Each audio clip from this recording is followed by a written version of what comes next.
Okay, class, we are in 3.4 is in your book, starting on page 173. We have one vocabulary word of the day.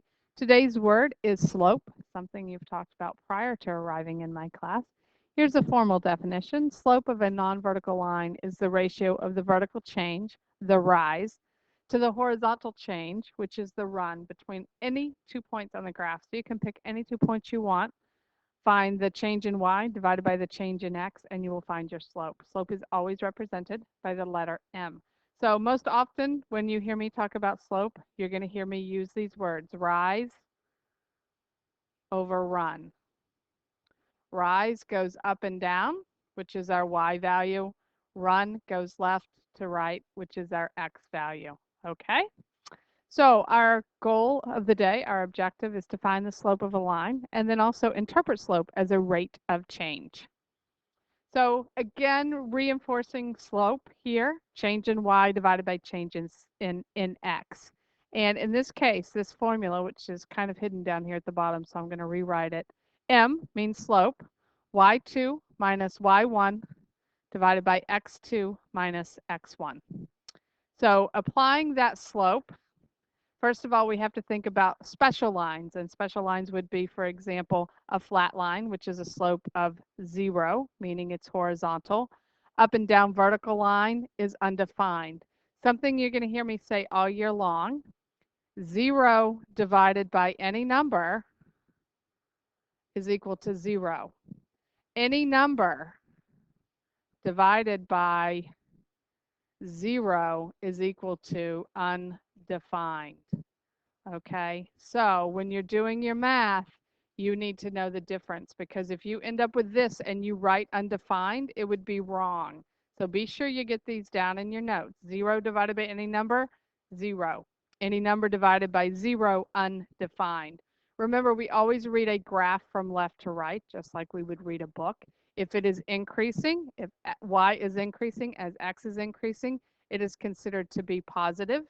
If it is decreasing, again, x is increasing, y is decreasing, it would be considered to be negative. So positive would be climbing a hill, negative would be sliding down a hill.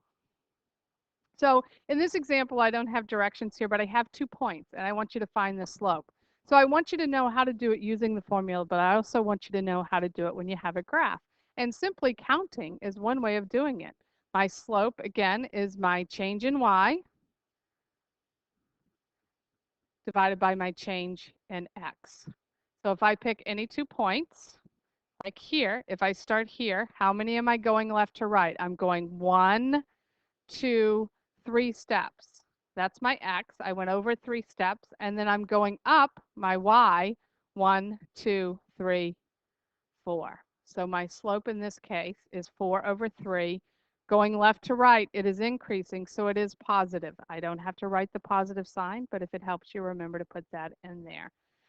Also, and some of you just are struggling to believe me, leaving things as a fraction is a good thing. If it can be simplified, by all means simplify it. But there is nothing wrong with an improper fraction. When we're working with slope, we want your answer as a fraction.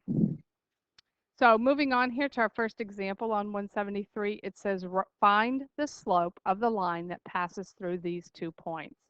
The equation for the slope, y2 minus y1 divided by x2 minus x1. Okay, we have 2 points here. 5, 2 is one coordinate point. 4, negative 1 is the other coordinate point. It doesn't matter how you label them as long as you're consistent. If this is x1, this has to be y1. x2, y2. Now I start to fill into my equation. y2, negative 1, minus y1, which is 2, divided by x2 minus x1. Negative 1 and negative 2 would be negative 3. 4 minus 1 would be negative 1. A negative divided by a negative in its best form is 3 over 1. So in this case, my slope is 3 over 1. Again, write the equation. The more you write it, the more likely you are to remember it. y2 minus y1 divided by x2 minus x1. So my 2 points, I write those down, and then I label them. x1, y1, x2, y2.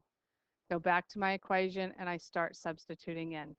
6 minus 3, 4 minus -2.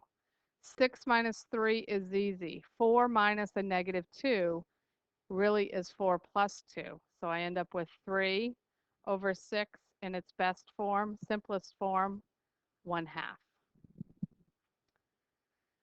One more example here. Again, always start with your formula. The more you write it, the more likely you are to remember it. Labeling my points, I have 5, 2. So I have x1, y1, and I have 5, -2, x2, y2.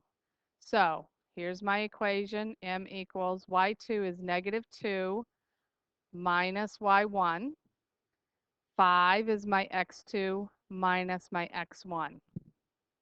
-2 and -2 would be -4. 5 minus 5 is 0. And this brings us back to that question I said some of you are going to struggle with.